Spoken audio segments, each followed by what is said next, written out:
You're listening to Skeptoid. I'm Brian Dunning from Skeptoid.com. Lie detection. Scotty, lie to me. How old are you? 22, sir. Inaccurate. Data in error. A lot of people, like police officers and gamblers, think they can tell when a person is lying. But what we've always longed for is hard data, testable, mechanical proof that a subject is telling the truth or lying. For a long time, the standard has been the polygraph machine. Unfortunately, it's also widely believed to be unreliable and to be inadmissible in a court of law. So today we're going to look at the hard data to see what polygraphs can and cannot do, and what other lie detection techniques may be on the immediate horizon, and how they fare in comparison. So put out that fire on your pants and sit back. Polygraph machines haven't changed much since the earliest versions were introduced at the beginning of the 20th century. They combine readings of blood pressure, respiration, pulse rate, and skin conductance, graphing these out with moving needles on a paper scroll. The idea is that these readings will change based on your stress level as you tell a lie. While that basic concept is sound, the problem, and it's a big one, is that any real effect is lost under a sea of other variables. Not only can the subject manipulate all of those readings with simple actions, biting the tongue, poking oneself with a hidden sharp object or fingernail, or even clenching the anal sphincter muscle, but the results are highly dependent upon the interaction between the subject and the polygrapher. A large part of a polygraph test consists of the presentation. The machine is intended to be intimidating, as are all the wires and sensors attached to the subject's body, as are actions by the polygrapher, such as marking with a pen on the scroll at mysterious intervals. The polygrapher always begins by making you feel that you are very easy to read, for example, by asking you to lie to an innocent question like whether you're wearing blue jeans, and then looking at the results and reacting as if you're the most comically easiest person to read ever. The whole show is designed to make you anxious about lying, so that if you do lie during the test, your stress will hopefully rise high enough above the noise level to actually give a useful reading. If you go in knowing all of this, knowing that you're not overmatched, and that this is a fair fight, you've got a great chance of yielding no useful results, whether you have anything to hide or not. But more than that, the reading of polygraph results is completely subjective. There was a famous case in 1978 of a man named Floyd Buzz Fay, arrested for a murder he had nothing to do with, and who was convicted based on a polygrapher's analysis of a lie detector test. Fay's appeal included reports from 4 other polygraphers who examined the same charts and concluded there was no evidence of any deception.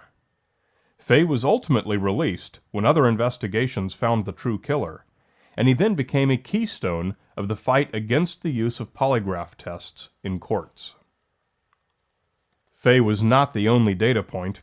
In 1983, soon after Fay was released, the U.S. Congress Office of Technology Assessment published Scientific Validity of Polygraph Testing, a Research, Review, and Evaluation.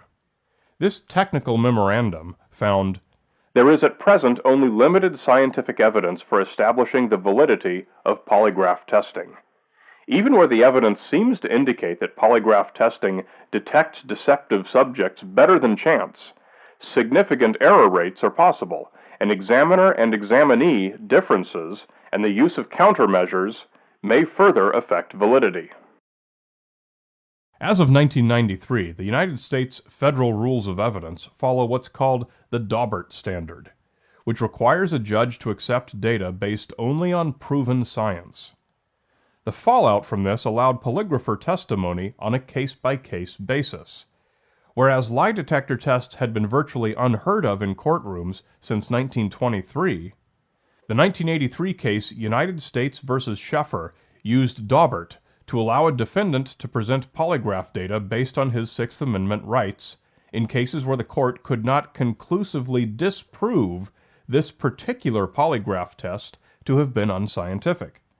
In short, The Sheffer decision allows the Daubert standard to be used in exactly the opposite way it was intended, somewhat along the lines of Mark Twain's comment that the first and last aim and object of the law and lawyers was to defeat justice.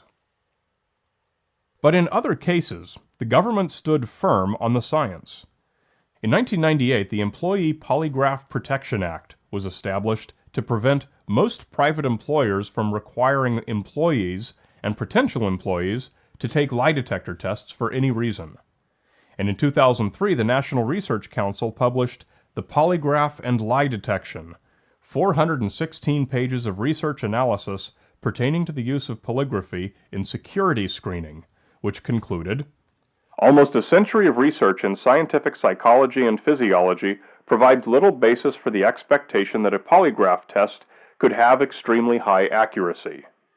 Although psychological states often associated with deception do tend to affect the physiological responses that the polygraph measures, these same states can arise in the absence of deception. Moreover, many other psychological and physiological factors also affect those responses. Such phenomena make polygraph testing intrinsically susceptible to producing erroneous results."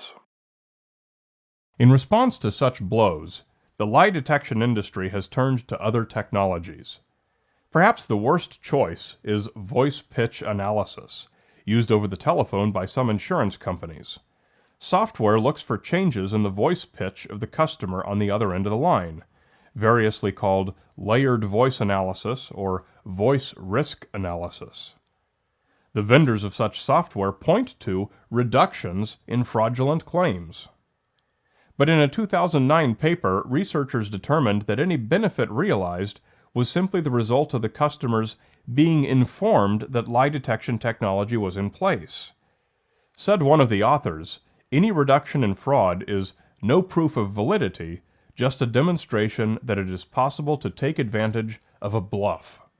Social psychologists refer to this tendency for people to be more honest when they believe they are being monitored as the bogus pipeline.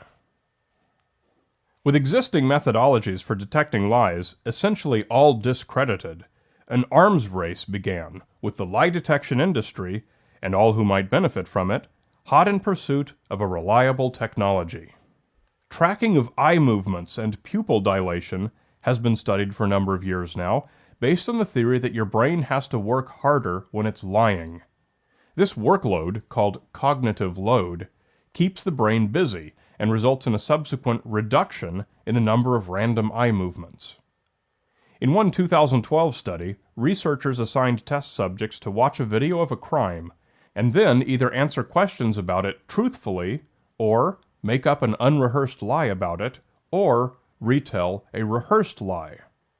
They used discriminant analysis, which is a statistical method for separating objects into two or more classes, and achieved 69% accuracy at which of the three groups a given subject belonged to.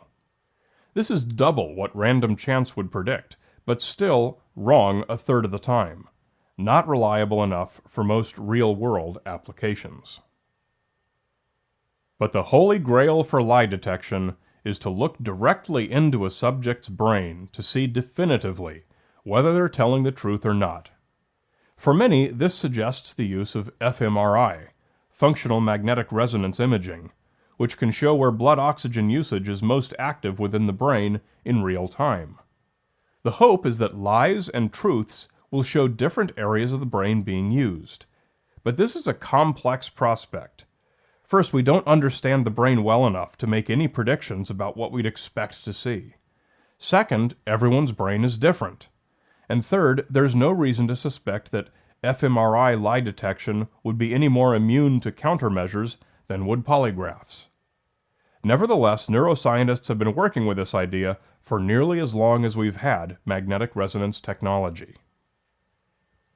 A 2013 review published in Frontiers in Human Neuroscience sought to determine whether we might reasonably expect answers to these questions, including broader questions such as whether it will ever be politically or socially acceptable to allow direct intrusion into our brains, the ultimate loss of privacy. But it seems we might not even get to that point, as even the underlying science, at least so far, has been shaky. The authors wrote, "Following our assessments of the science underpinning fMRI as a lie detector, and how this relates to the law, we must conclude that the current state of this technology, and potentially the technology per se, fails to meet either acceptable scientific or legal standards." In particular, they noted a 2003 paper published in Cerebral Cortex, in which investigators found initially encouraging results, that rehearsed lies registered quite differently from spontaneous lies. fMRI revealed that well-rehearsed lies that fit into a coherent story elicit more activation in right anterior frontal cortices than spontaneous lies that do not fit into a story, whereas the opposite pattern occurs in the anterior cingulate and in posterior visual cortex. At least in part, distinct neural networks support different types of deception. But then they went on to note some discouraging qualifications to this apparent success. A major limitation of our study compared to real settings is that the participants were not as emotionally involved in lying as they would be in a non-laboratory situation.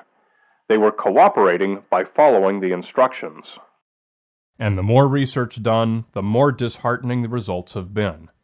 A study published in Neuroimage in 2011 gave participants the task of trying to defeat the fMRI lie detection using techniques as simple as wiggling a finger or toe in association with a given stimulus.